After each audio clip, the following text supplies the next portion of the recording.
Timothy, you have the institute that has distributive AI in the name. What does it mean? The first word that came to my mind when I wanted to create, so the acronym is DARE, the Distributed AI Research Institute, was the D, distributed, because I wanted to do two things. First is that, a lot of the money and everything that goes into AI is developed in Silicon Valley, like one little tiny place in the world. And people in the whole world don't have the opportunity to influence it, right? So I wanted to make sure that it's distributed in the sense that there are many people in the team in a few different continents and countries who are able to contribute to it. But I also didn't want it to be that they had to get uprooted from their communities and move all the way to this place. And so just so that to encourage them to just stay where they are and just kind of build their roots and only work on things they understand and with communities they understand, rather than doing the parachute research kind of thing. So that's what distributed means for me. Great, amazing. And how do you think that this distribution can involve not only different places or different humans, but different kinds of entities, like nature, like other, I don't know, Wow. environment. Yeah. That is not something I've thought about, Of course, and it's like when I come here is when I'll have to think about it.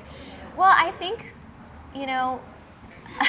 it's so funny because we were writing a policy paper and we were saying that Joanna had an abstract or I don't know if it's for this event or something, and she said, we want to honor and coexist with all the humans and nature and non-humans of the world. And I said, hey, I don't want this non-humans thing to be a robot's rights kind of thing. So can we be clear, because my brain has been so in this space.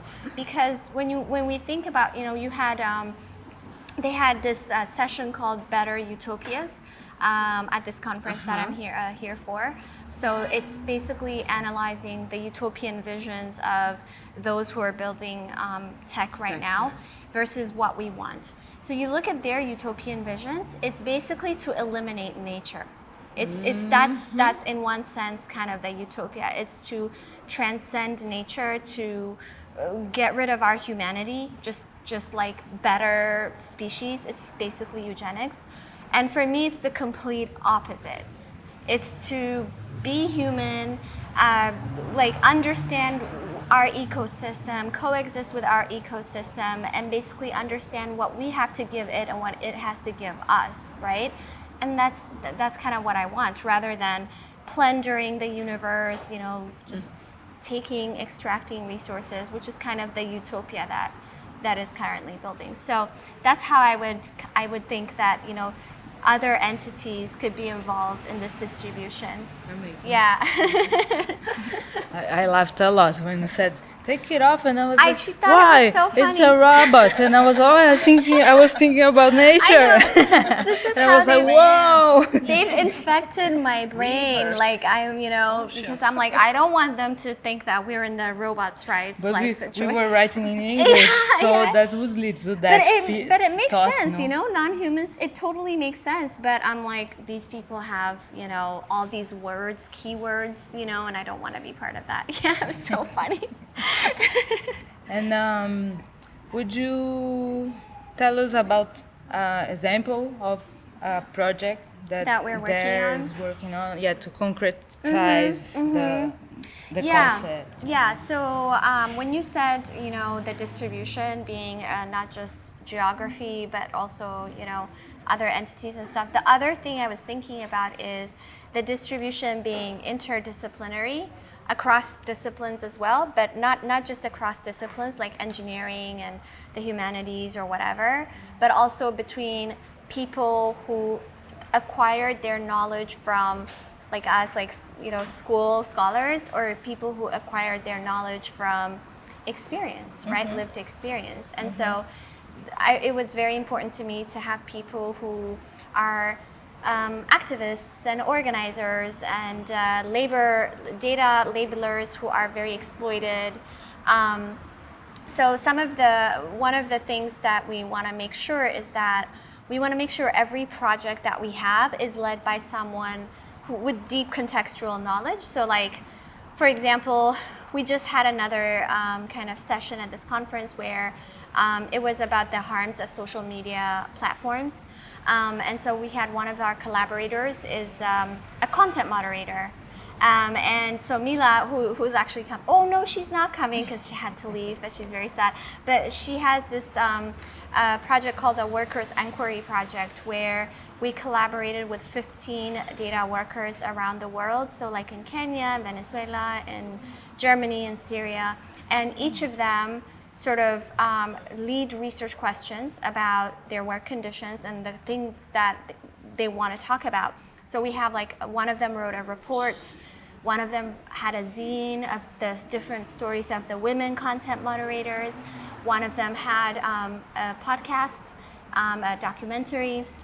So we're launching that in July, I think July 8th, but I don't want to say, you know, I don't want to promise like actual dates. And to me, this is really important because, you know, you're making sure that people with experience are telling things in their own voice.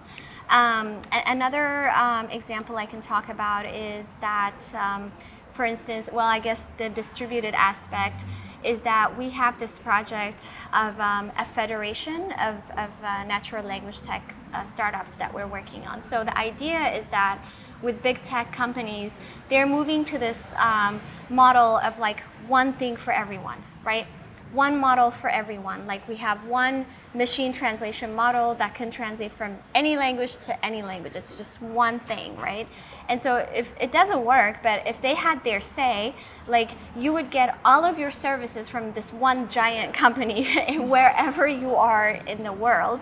And that's not what we want, right? And the money goes to that one giant company and not to people around the world. So our question was, what if we supported small organizations? Like for instance, if it's automatic machine translation from language A to language B, we support people who only work on a few languages and they're from these places and they understand the context, and so they care about these people, so they have really good products for that one language. But you know, it's hard for them to get investments because when you have a client, they see this big company saying we could do everything for everyone, one language. So we said, okay, what about if we can bring together all of these different small companies, organizations, and create some sort of federation. So in the front end, it looks to you like they have coverage along many different languages, but in the back end, it's many different companies and they can like share data and things like that. So we're going to launch that experiment. Like we'll see how it goes, you know. So that's kind of another example of a project that we're working on.